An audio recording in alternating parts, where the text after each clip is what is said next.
RDMS.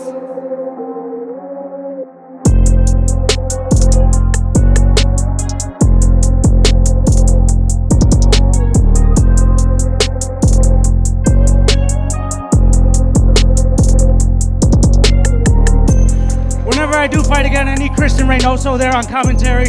Otherwise, I'm not doing it. What's up, guys, and welcome back to another edition of Reynoso Noso. Christian here, and we've got a good one.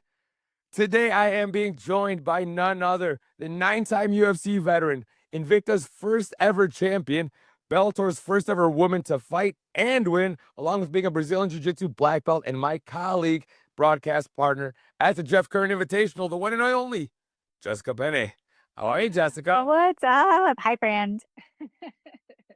So, Jessica, we had the pleasure, as I mentioned there, of being on the broadcast together over at the Jeff Curran Invitational on Saturday, so a couple of days ago now.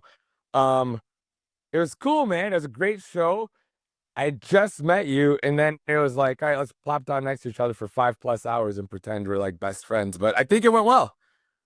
I think it was really easy. I think that we had, a great flow, great chemistry for broadcasting. And I mean, the show was just so exciting. It made our job pretty easy. Yeah, like I do a lot of MMA shows, and every now and then I'll get to do a jiu-jitsu show, and it's always like different because we talked about it a little bit before the jiu-jitsu show, where like it's usually like a different energy, like at a jiu-jitsu show versus like an MMA show. MMA show is like, like let the bodies hit the floor, right? And like jiu-jitsu, it's like it's a little bit, it's a little bit. I compare more to like golf commentary, right? Like it's a little more chill. They have the moment, or like tennis, right? Like it's a little more chill. It ramps up and then it comes back down, right? And it's kind of even. And we talked about that. But did you feel like the energy, like from the first match, it was pretty high? So it was like we kind of had to rev it up right away. There were it was just all people from the Midwest, so it was really easy and accessible for their friends and families to travel to the venue. So it just, it made it really exciting for everyone. Everyone was there because they knew someone and support someone. That's when you get like that really cool energy going. And you know what else, dude? I'm just gonna call a spade a spade. Shout out to Jeff, the Big Frog Curran, for putting together something that, um, it just gave a special vibe from the second he put it together. Like it was obvious this just wasn't another jujitsu show that was being slapped together. Like he was putting a lot of care into it, right? Like between him, and then of course you see like there's always like the sucker punch involvement, so it's gonna be, they're gonna do it right. And then the broadcast crew that he assembled on top of the talent, I mean, not by self, I'm talking about you bringing in guys like Ray Flores, like the elite, like Ray Flores is like the elite of the elite ring announcers. He just so happens to have ties here in, Illinois. So that's how that happened. A big name like yourself comes in. I tell you, like for all these local talented this local talent, it's a big deal to realize you're part of something special like that. And I think that had a lot to do with the way everyone like showed up and just showed out. Yeah, I mean, myself, I was very honored to be a part of the first show and be a part of such a talented broadcast team. Like it just, for me, it was exciting and being around you two, you and Flores, it just made like me, want to do better. It made me elevate myself. So thank you. Did you oh don't you're welcome. I don't know. Just take it. Yeah, dude. Well, dude, I don't know if you caught on to this. So before we went live, we were talking about like MMA bromances because we were talking about like I just had Rob Font on, right? And we are talking about the Cater Font and the Aljo Marab Bond. I don't know if I'd call it a bromance, but Ray and I go way back, and he actually mentored me for like my first show ever commentate. Like he was the commentator for all the local shows when I was still fighting, okay? Like back in the day. So when I stopped fighting, he like took off. And when I got into broadcasting, I was like, I called him for my first show and I was like, hey, I don't know if you remember me, but you want to help me out? And he really did kind of like mentor me. So right off the bat. So he and I kind of became homies. So that night that we were like working together, I was geeked, bro. I was like between him and you, because like I don't know how long did I last before I came clean and I was like, yeah, I listened to your podcast and yeah, did I make it very long? I don't think I did make it very long. No, I was like, can we do the two straws thing real quick? I'll say. So I was geeked, like for me, it was like really, really cool. Um, so that's why I can say, like, for the fighters, they must have felt the excitement behind, things like that, like the event being high level, the broadcasting being high level. I mean, for myself, I felt it. So it was really cool. I'm really excited to see what's next. I think it was how long did Jeff wait before announcing the venue for the next one? Was it the next day? Was it like 12 hours later? He couldn't wait. And I mean, I love his enthusiasm, his attention to detail.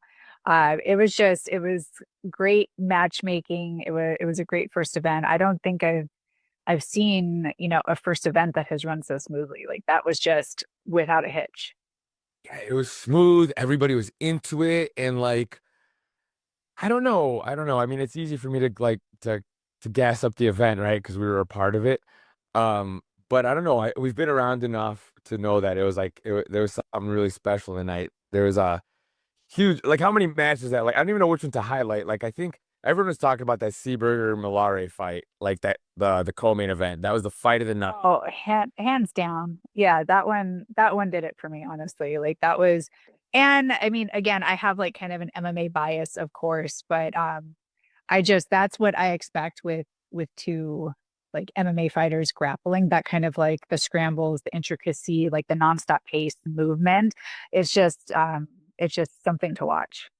Yeah, that was awesome. I mean, there was that. There was like Aaron Brooks had like that crazy pendulum sweep to armbar in overtime. That was one of the other black belt matchups. That was great. How about Joey Deal in the main event? Him and Timmy Carpenter. Great match. But I gotta be honest, dude. I was looking for who was chopping the onions when Joey took that belt off and put it on Jeff. Do you remember that? And Yeah, it's his no, post those are fight, really. like, took that post fight speech and was like, it's all, and like pointed it back to like to Jeff. Like, I've seen Joey around Jeff for a long time, since he was a teenager, and to see like where they're at now in their, respective states of their career and have that moment. Um, I don't know. I think everyone got a little warm and fuzzy at that moment. How could you not? And that to me just like really encapsulates what, the martial arts uh are about. Just the respect, the honor, the passing on to the next generation. It was beautiful. I don't know though. Nowadays, it's like jujitsu is like the in thing is to be like controversial jujitsu. You got like jujitsu bad boys and shit. And I'm like, all right, like, well, that wasn't really a thing back in the day. It was like the bad boys all did MMA and then the jujitsu guys were the jujitsu guys.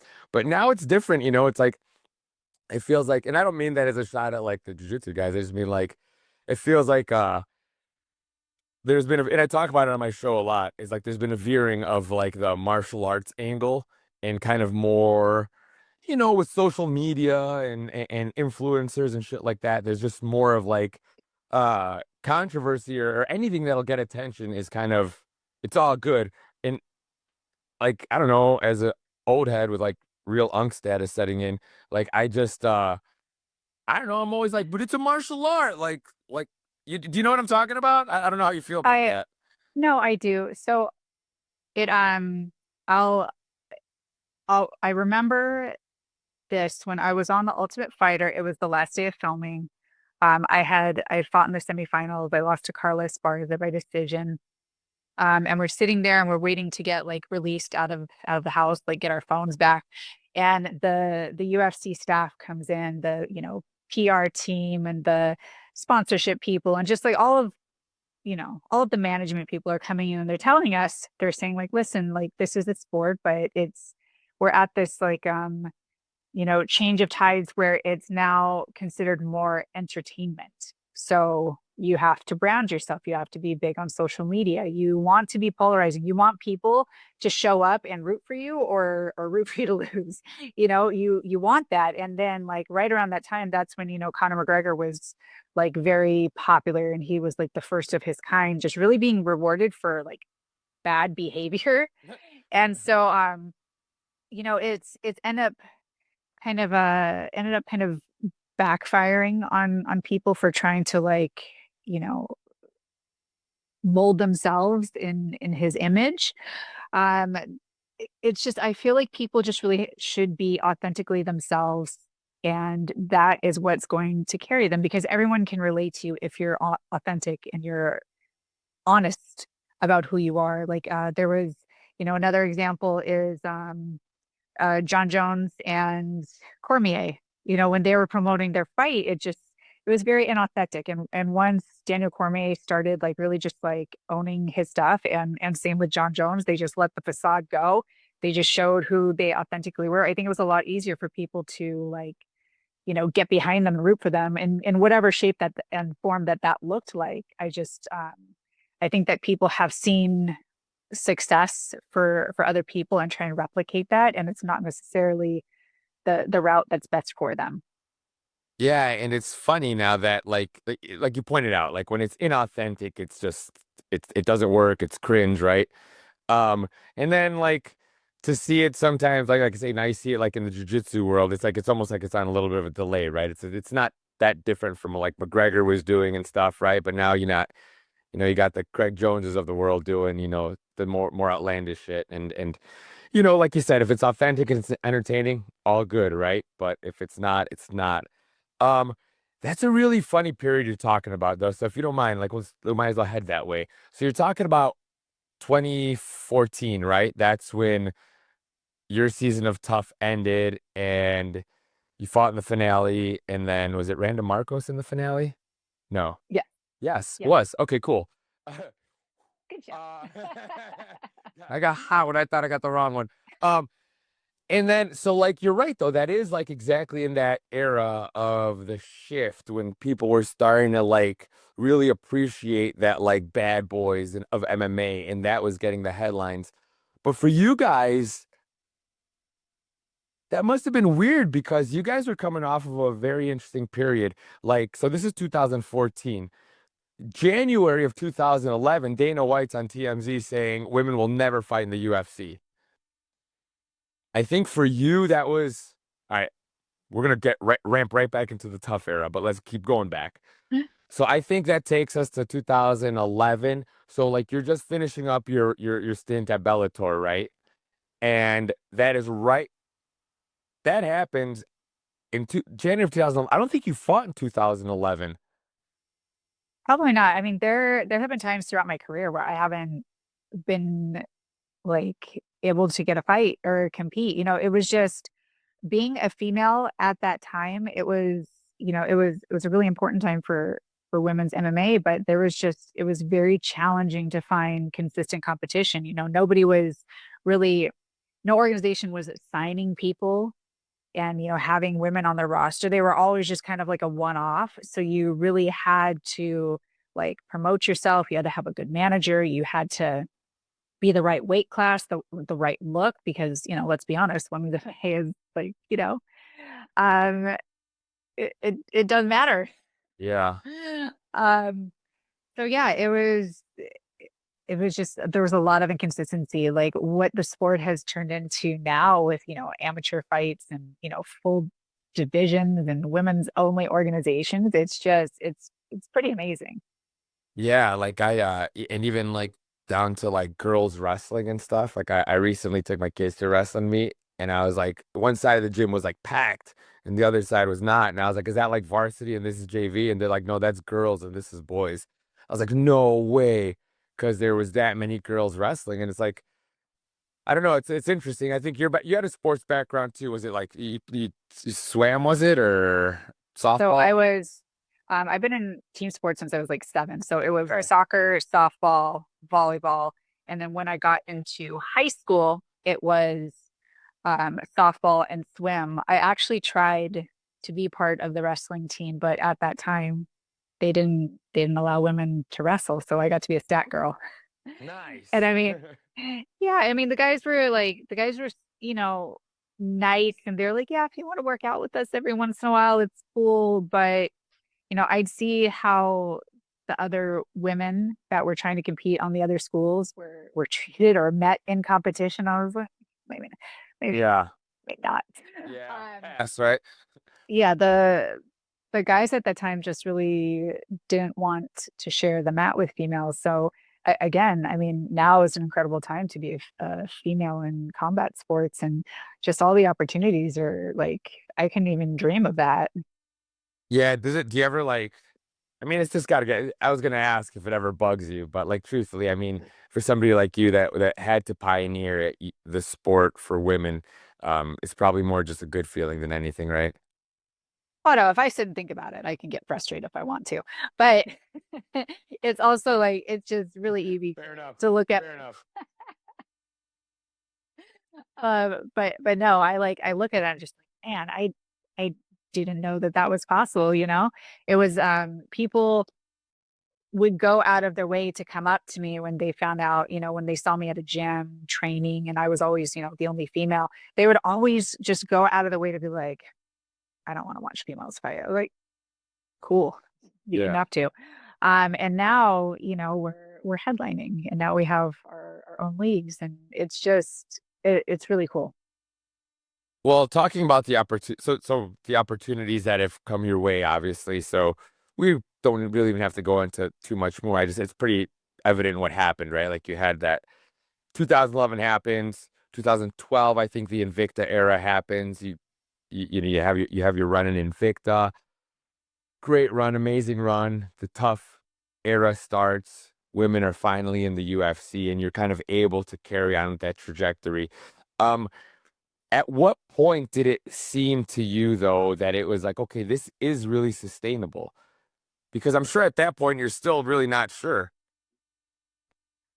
Um, you mean women in the sport, like on the platform that we were on? Yeah, well, Or exactly, exactly. Like you carry on, you finally you're at the level of the professional athlete that you truly deserve to be, right? You're in the UFC. But like I said, with everything happening as fast as it was, did it feel like, okay, this is here for good? what, once Dana White got behind women, I knew that it was going to take off. It just Yeah. it just took it just took that person and that platform to do it. Because people had tried before. I come from the day of like Fatal Femmes and Hook and Shoot and Invicta and all these other organizations that have like really believed in women's MMA, but it just maybe it wasn't the time, maybe they didn't have like all the resources, maybe just people just weren't ready for it. But once, the UFC got behind it, I just knew like that was it. That was the turning point for sure. So you had the run in the UFC, you challenged for the title. I mean, 9 fights in the UFC is a very, I mean, that's a tenure, right? And we don't have to talk about like what your plans are now. I mean, I see you're still in fantastic shape. Obviously, if you wanted to compete, it's up to you. But what I will say is this. What I will say is this. I noticed Saturday night when we were calling the fights, you were all business, but I could feel some of those competitive juices still flowing. We talk about the opportunities that came for women back in the day. There's a lot of opportunities now, whether you want to do MMA or pro grappling, or I don't know if you're gonna do like bare knuckle boxing. My point is, there's a lot, there's a lot of new opportunities back in 2014. There's a lot of new opportunities rolling around in 2025. Is there anything that piques Jessica Penne's interest now? I think I am a person that definitely needs to continue to train no matter what. I need some sort of fulfillment. Uh and I get a lot of that through being competitive, whether it's like, in the gym on the mats or, on a big stage somewhere. I've been asked so many times to do bare knuckle, and it just I've sustained so much damage in my career. Like I'm good.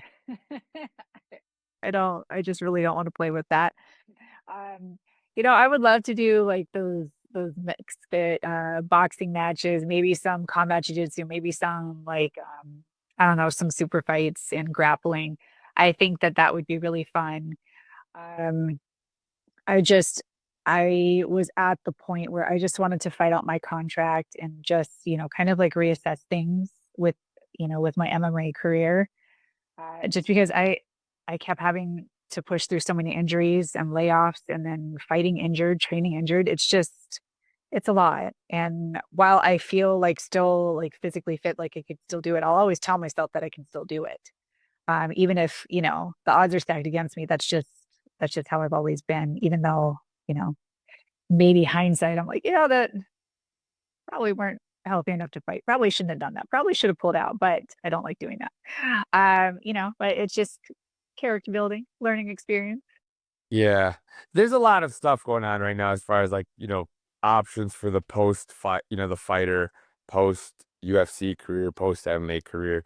Um, yeah, I'm just an outsider looking in at this point, like I'm just a nerd in the broadcast booth, or shooting a podcast in my basement.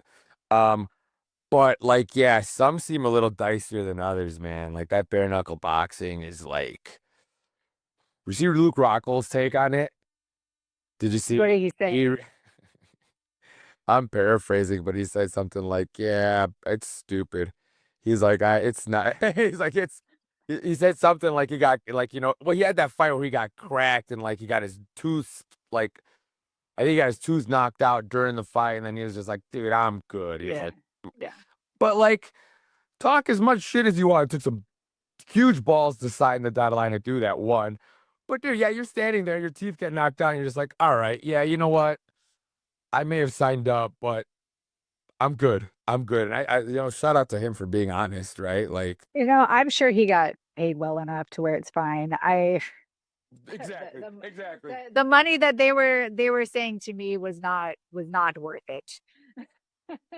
Yeah, there are a handful of there are some females that have made their way over there, right? I mean, from your season, I think Beck Rollins was the first female, right?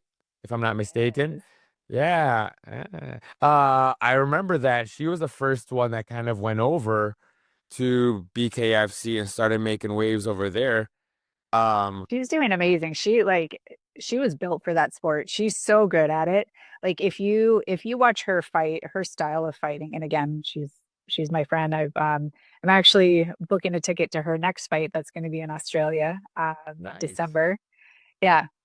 But she's just built for it. Like same with Jeremy Stevens, same with Mike Perry. Like some people are just like that is their sport.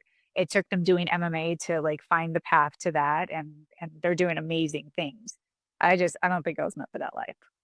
But you don't know if you don't try, homie. Get out there. Maybe you're gonna be like, Right. you're like, I love this skin husky. Like, I don't know, dude. I watch it and I'm always just like, and I'm not like, I mean, shit, I fought. I mean, obviously not at your level, but I got plenty busted up. And I watch and like some of those like lacerations that they'll get like are just unreal. They're like, it's not a cut. They're like split to the skull. And I was like, man, yeah, it takes a different sort of person to do that shit. So do you remember when BKFC first came out, there was a competitive organization that was, a bare knuckle boxing. I think it was just bare knuckle boxing. But they hired me in to do like behind the scenes and to do like analysts and, broadcast work for them, along with, who else was there? I think Goldberg was there. Um, they just had like a crazy amount of people. It was when Chris Lieben knocked out Phil Baroni and I do what was remember this. What was the Yeah, name? I and then do remember Johnny that. Hendricks. Johnny Hendricks fought, and he got knocked out by was it Colby? Um, but anyways, like that's the organization that ended up like scamming everyone. Nobody got paid. Everybody's checks bounced. Like it was a complete catastrophe. World And Bare Knuckle Fighting Federation, there you October of go. 2018. Damn. Okay, go on. There you go. Sorry.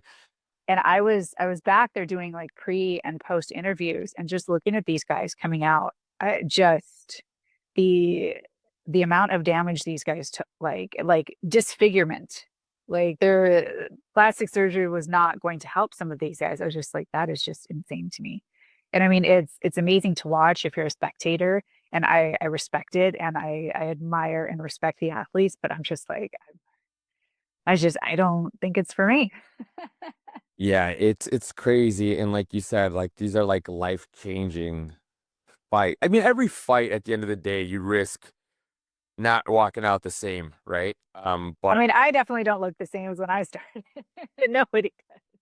buddy, aging like fine wine, you're fine, buddy. I think I think the problem is like you said, it's like it's you finish up one fight, you come back, and it's just like it's not like you come back and you got some bumps and bruises and you can shake them off. Like you come back just so different. Like I've seen it as well. Like you're trying to watch the post fight interviews after these BKFC thing, and like their faces are just like they could barely get words out, and it's like they're literally bleeding all over the mic, and you're like, maybe we should just get a Zoom in a week, you know? Like I don't know. It's like that. Yeah, Leave them alone. yeah, maybe step off. I don't know. Um, so that was okay. So that's 2018. You're doing some broadcast work for them there. All right. So like while we're talking about post career options, you and I worked as broadcasters together a couple days ago. I mean, you're good at it. I had a lot of fun working with you. What are your thoughts on like doing that more? Oh, I would love to. And I mean, I've done some like in studio analyst work. I've done like MMA commentary. Um, and I really, really enjoy it. But it's one of those things where like everyone is trying to like get in on it. So it's been challenging. It's not from, necessarily lack of trying. It's just been lack of spots and opportunities. So I was absolutely so excited when I got the opportunity to, do commentary for this organization. Um, yeah, it's something that I do truly enjoy. It just, need a lot more reps, I think. Yeah, dude, I do everything. Like I don't. I have no shame in my game. Like I just it's all about getting those reps in, you know. Exactly. Yeah. But yeah, like the thing is everybody says they want to do it, but not everybody sounds like they should be doing it, right? And I thought you sounded I thought I don't know how to be how eloquently I could say that. I don't want to say most people sound like shit. But yeah, that would be very eloquent of me. So but yeah, I think it's like important to like have a balance of like knowledge and professionalism, right? But still be able to like cut loose a little bit. You let's talk. Let's be loose. Nobody's watching this. Were you nervous on Saturday? Well, of course. Yeah. It's just like you can always tell like well, maybe not, because I'm not exactly like the most talkative, like outgoing person when I'm in like social settings. But the closer to a fight I get, like the quieter I get, and the closer to like, broadcast time, the quieter I get. And I'm just like trying to like focus and rehearse and, visualize and all that kind of stuff. But I was definitely nervous, but um realizing how, polished and how practiced you were, it really put me at ease, because again, like you're the traffic cop, you're like directing the whole thing, and you definitely like set me up for success. So I really appreciate that. Well, I appreciate you saying that because I wasn't trying to get you to like glaze me back. But what I think is, you know, so like I before we went live, we were talking a little bit. Like I'm 4 years into my broadcasting career, um, and before that, I had fought and stuff. And when I started doing these, started working in broadcasting a little bit. Like I said, Ray helped me out a lot, and I realized very quickly that even though I had a fighting background, um, that I was going to be more suited to do play by play. Um, not because I don't have knowledge as a fighter, but at the end of the day, most shows, if they have the option of having a UFC fighter like yourself come in and give expert opinions, or a local fighter who didn't have a great pro record give his expertise, they're going to go with you for the color commentator. So I was like, you know what? If I practice, if I really put my nose down and learn this stuff like at an accelerated pace, maybe I could be the play-by-play guy that knows enough about fighting to make the color commentator like life as easy as possible, you know? And so that's kind of my goal. And I think I told you that beforehand. I was like, don't worry, like it's gonna be cool. Like I'm gonna serve you up all night long. You did say that. But the truth is, I didn't have to. Like we kind of, I think, especially after the first couple matches, we got into a little flow. I think I started to let a couple dad jokes go, and you know, kind of flowed a little better. Bad joke. They're the best. Like, You like the dad jokes? Thanks. Yeah, I don't know. Or I had a fighter reach out after the event, and he was like, "Hey, man, super random, but I just wanted to thank you for you know, you and Jessica did such a good. I've had multiple people reach out and say what a good job you did. Um, but this fighter is like, yeah, dude, during my match, I got a choke with no arms, and you shouted, no arms, no problem. And he's like, it's such a cool line. Like I should put it in my mixtape. And I was like, you're welcome. I got it off the 7-Eleven sign that says, you know, no shirt, no shoes, no service. That's what I was referencing. And he's like, oh, all right. I was like, but you know, it's like, let's just like that as far as like having fun and kind of like goofing around, it's like I think there's an in between, right? You can be professional, you can be technical, and still kind of, I don't know, stay loose.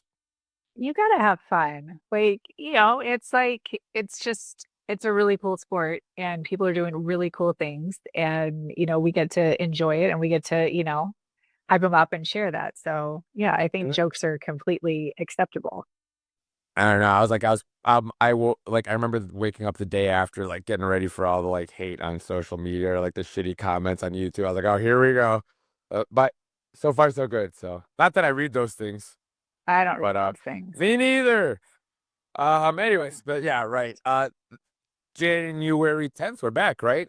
Sure JCI 2, can. January 10th, we're back. So exciting. Um, And I'm already getting a bunch of people reaching out, like they want to be part of it. They saw just how impressive the first show was. So I'm getting a lot of people reaching out, like, how do I get on? How do I get connected? no shit. You know, like, and that's the thing is, like, for our first show, it was really good. Like, yeah, there's little things to iron out, but like as a whole, like that's the easy stuff, you know. Um, how about Josh Neer on the card? Let's talk about his match real quick. But what a legend. I like how cool is it that Josh Neer was there? Like Dude, I've been watching that guy fight for decades. Like it's so cool that he's still competing. It's so cool that he he's just done so much work for the sport. He's still inspiring. he was livid. Did you know you guys are? Well, yeah. I mean, he stays honestly though, like Josh Neer has always stayed at a pretty steady pissed off. Like I always respect that. I do too. I appreciate it. But yeah, in the match, I don't think that's the style or type of match that he was anticipating or hoping for. It I was hoping for something a little bit different too. Again, like an MMA fighter, black belt in jiu-jitsu.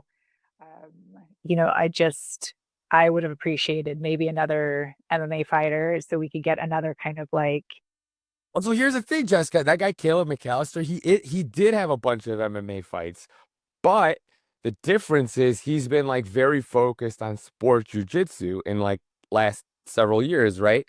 So, it'll change a person. yeah, exactly. And like kudo, shit. Like you're about to, if you're about to, whether you're gonna fight or do jujitsu against Josh Neer, you're like, oh shit, I'm going up against a dentist. So like I kind of understand. Like so what happened was for those that didn't get a chance to watch, pause this and go turn on the JCI and watch that. It's on YouTube. And then come back and please finish watching this and subscribe, please. But Josh Neer has a match against Caleb McAllister, who's like a very accomplished local black belt. Basically, they go the entire regulation time with very little happening.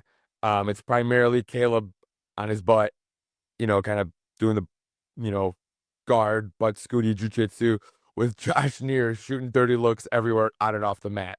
Uh, and then in overtime, Caleb, smart, turns it up in overtime and then gets the win via decision.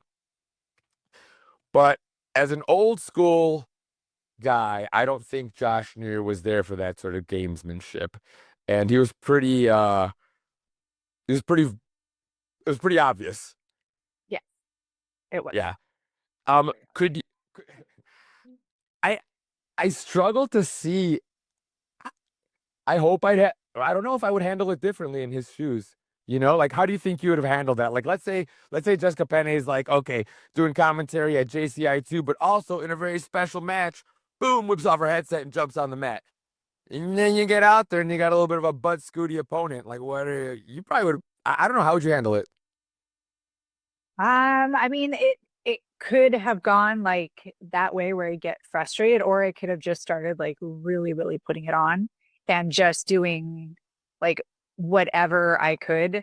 I tend to get like a little bit bored, so I'll put myself in like stupid positions or I'll do stupid things just to create movement. And I feel like that's what I probably would have ended up doing. Yeah, it's easy for you to say as Lucas Leigh's first ever female black belt, if I'm not mistaken. No Yeah. biggie. A woman of firsts, a woman of many firsts. It's just from Um, old. no, we're not gonna go that route because then I'm old too, and nah. Um, yeah, so like I said, obviously you have a lot of different options, like what you could do next. Um, but realistically speaking, right now it feels like you're kind of maybe closing the chapter on MMA. Is that fair to say? I think so. I mean, again, I feel like I still can, but that doesn't necessarily mean that I should. Yeah, yeah, But I mean, I'm doing things on like I still want to be involved. I want to give back to the sport that's given so much to me. Like it's been, it's been a roller coaster. I've had so many once in a lifetime experiences. And now I'm kind of, getting into the other side of things. So I just took an opportunity to match make for a local organization up in Orange County. I'm originally from Orange County. I live in San Diego now. They're very short distance from each other. But this organization, um, Fight Club OC, who I was one of their first MMA fights. I was their first female MMA fight. Back in the early 2000s, and now I'm doing matchmaking for them for MMA. And I just had the first show with them at the end of August, and October 23rd is the next one. And I've already, booked for them. And then the following one is December. So I'm, dabbling in that. I'm doing broadcasting, the podcast, and just trying to figure out like what else I can do. I'm going to be part of a women's clinic at 10th Planet South Bay. That's like Chula Vista, San Diego. So yeah, I'm just, just saying yes to opportunities and just trying to stay involved. something came to mind when you were running through all that stuff. You were part of the GFL deal too, weren't you? Oh my God. See, so in my mind, all right, so I'm big on, manifestation in the universe. And I really pushed for the atom weight division inside the UFC, and they wouldn't do it, And no matter how much I pushed for it, and, going up to 115, I feel like, I mean, I just always felt like that wasn't like where I wanted to be in competition. I always wanted to be atom weight. I feel like that's a much more natural, more suited for my build kind of weight class. And so when GFL came around and they said that they were going to have atom weight, I was just like, oh my God, this is why everything happened. This is, it's amazing. And then just nothing. It's just, I don't think that they sought out to be a scam or to like fool people or do whatever, but it was really sad the way everything went down. And it was also just really disappointing how the MMA community and like there were so many naysayers and people wanting it to fail and happy that it failed. It was quite disappointing all around. Yeah, That was sorry, my video skipped there for a second. Sorry if you lost me for a minute. But yeah, that was like a crazy time because I guess as a fan, right? Like I'm watching it all unfold. And there was like this real like too good to be true vibe. Um Sure. and as a fan and like I knew people that were um gonna be in the GFL and all were signed on as well, and they were all excited, and I was excited for them. So you hoped it would work out. But like the more stuff came out, it was like, how the fuck are they gonna make this work? Like maybe they are sitting on loads of cash, right? But then all of a sudden, there was like, I think you were scheduled to fight like in May or something, and like it was getting closer and closer, and there was like still like there wasn't even posters or like maybe there was like very little going on. When did it start to feel like, from your end, you're like, shit, maybe there is something not firing here? So I thought because I knew there was money because they were paying like the broadcast people and they put people on like monthly, you know, payments. Like so Mm, I knew that there was money there. I had heard from other fighters and there were signing bonuses and like people had been paid. So I'm like, okay, that's a positive sign. And then in May, they had told us that they hadn't secured the venue and some other stuff. And I'm like, oh man, that's like cutting it really close. California State Athletic Commission, it does not mess around. California and Nevada are by far the most strict. And I appreciate that about those commissions. Because again, like if you look at the bare knuckle show that I did in where was it? Was it in Illinois? They didn't secure the bonds. They didn't, secure funds to make sure that the organization could pay out its fighters, and that was on the commission. The commission messed up. So I really appreciated that they were being, just so structured and stringent with everything. And when it got pushed back in May, I wasn't surprised because it just didn't seem, I was like, it's the first show, maybe some, you know, they're just not realizing how challenging it is in California. And then when they said that they were going to push it back and then maybe push it back to June, I was like, okay, something's wrong.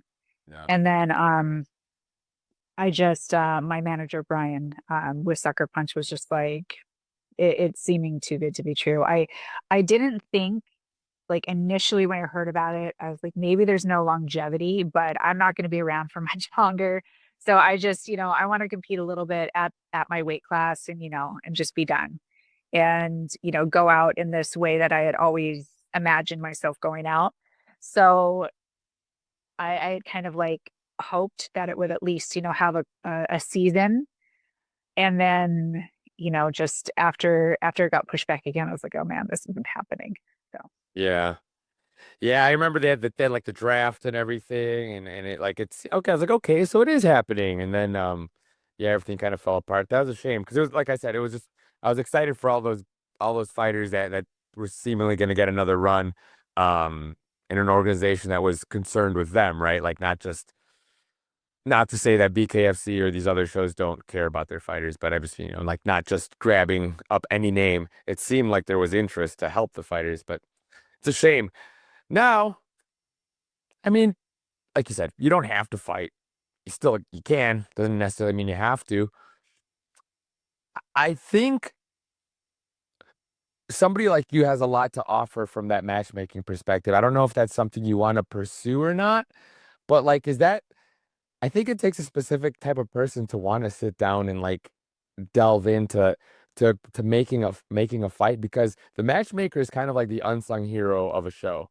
Like mm. you could spend all the money, you could bring in an amazing broadcast crew like you, me, and Ray, but if the matches suck, the show tends to fall apart. Like, is that something you'd want to pursue? Like, are you like the next like female Sean Shelby, or what do we got going on here? No, I told them both I'm coming for them. Um, Yeah. Mid-Mace is I've coming. known those guys for known those guys for years. I love them. So I reached out just to get some tips because they've all done matchmaking at like, a local circuit level. And it's very different too, because you don't have like rosters, you don't have set athletes that you can just pick from. Like I have to go like look for people. And it's challenging. It's been quite challenging. People and I understand this about MMA. People are very concerned about like the right matchup, the right career path. Like they all want to get to the big show, so they have to like do things very structured. So it is a bit weird, but it's not new. It's not something that I'm not aware of. It's just the business side of things that I've never like been involved with before. So it's kind of fun. It's challenging. I'm enjoying it though. Yeah, it's like, like kind of like I said, as a commentator, it's nice to be able to have the fight experience to add a little perspective. Add a little different perspective for your matchmaking. Um, Another avenue, other place that I've gotten to enjoy some of your work, of course, is on your podcast. I was a fan, or am a fan, of Two Straws, of course, yourself and Angela Hill. Uh, just wrapped up. I guess you guys are calling it season 2. Yeah, Is that what we're going with? we're going with that. Yeah. So you guys have like a super fun, laid back style to your show. And it's kind of like, when did it start? It started a long time ago, actually, right? Like you initially got it started like before COVID, way before COVID. Yeah. Oh yeah. So we started and it used to be very visual. We changed the format. UFC Fight Pass was doing a podcast platform, so they asked us to kind of like change our format to be more podcast friendly. We used to have like a lot of visual kind of stuff. Angela's, an art student, or she went to art school, sorry. And she's very creative. She's hilarious. So she has like just a very specific, visual aesthetic that she likes to go with. So it was different when we first started. It was lots of like, scripted jokes and again, um, you know, kind of winging it as well, but we had a little bit more structure. And then we kind of transitioned into a podcast format where we just, previewed and recapped fights and it was received really well. And it's been very encouraging. We have some like really awesome people that have been, following us throughout its inception and they're very supportive of our evolution, which, can't ask for more.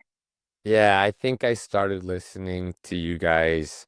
Like I'd seen clips and stuff in the past, but I commentated one of and I showed you a picture. I commentated on Angela's matches a long time ago, and like when I was taking a deep dive to like get ready for that, I came across your podcast and started listening to it a little bit more. I didn't know that fast forward a few years, I was gonna get to sit next to the Jessica Penne, but life's weird.